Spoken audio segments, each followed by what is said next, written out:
Hey, welcome back. Today, we're diving into a journey that, let me tell you, goes way beyond the yoga mat.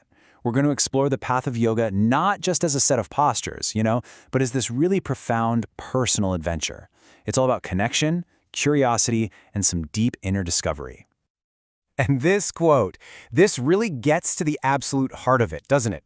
It's not about perfecting a pose. It's about finding a connection that's so real, so genuine, it just changes you from the inside out. And that, right there, is where the true journey kicks off. Every great exploration starts with a little spark.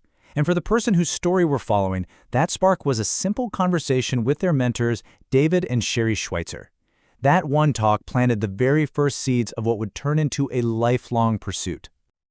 Now, this wasn't just some casual chat. It was a meeting of co-dreamers. That conversation created this incredible foundational source of inspiration. Like a deep well of wisdom they could just keep drawing from long after it was over. It really set the tone for the entire path that was about to unfold. Okay, so once that spark is lit, what's next? Well, a lot of the time, it's the search for other people on a similar path. You're looking for your Sangha, which is just a community of practitioners. But as we're about to see, that community can show up in the most unexpected places. And this is just such a modern truth, right? In our digital world, the people who inspire you, who support you, they don't have to be in the same room. They don't even have to be in the same country.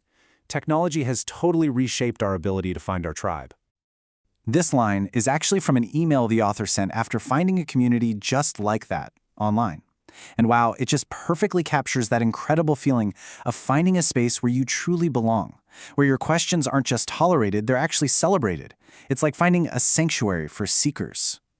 So how did this even happen? Well, it wasn't through a local studio or anything like that. The whole journey was digital.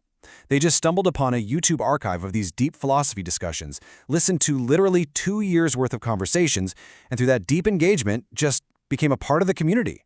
It's amazing. The videos didn't just inform them, they initiated them. All right, so finding your community is powerful, for sure, but it's really only one half of the equation. Now we're going to pivot from that external world of connection to the internal world of personal practice. This is the inner alchemy. It's where the real transformation happens. So think of it like this. The outer path, that's fueled by teachers, mentors, online communities. But the inner path, that's the work you have to do yourself. It's the time you spend in the postures, the focus on your breath, and, having the courage to look inward through meditation and even exploring your own dreams. You absolutely need both. And here is where things get really, really cool.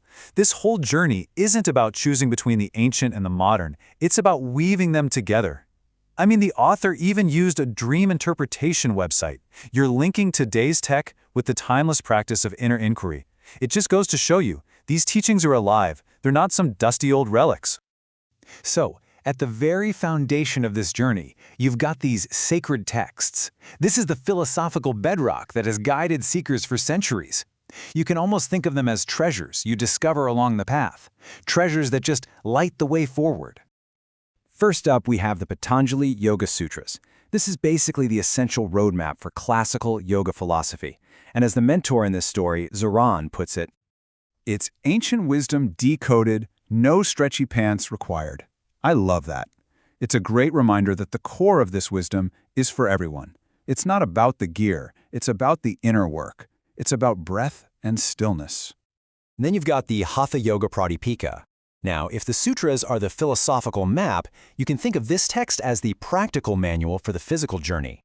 And Zoran's take on this one is, it's all about using your physical practice to ignite your inner flame. What a great way to put it. This ancient scroll is basically designed to make you glow from the inside out. And finally, the Bhagavad Gita. This is a spiritual masterpiece that explores life's biggest questions, about duty and purpose. Zoran calls this one Divine karaoke. How perfect is that? It's this beautiful description of how a profound text can completely transform your perspective. It can literally rewrite your soul's playlist. So, after exploring community and inner practice and all this ancient wisdom, where does that leave us? Well, here's the crucial point. The journey is never actually over. The path of yoga is one of continuous, beautiful unfolding.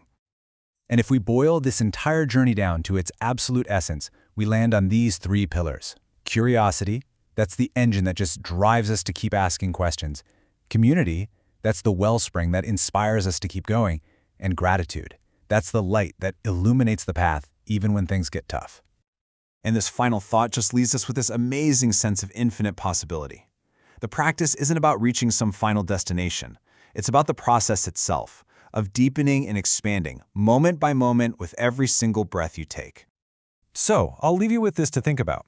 Whether your path is yoga or something else entirely, what are the pillars that support you? What is it that keeps your own personal journey alight? Thanks for exploring this with me.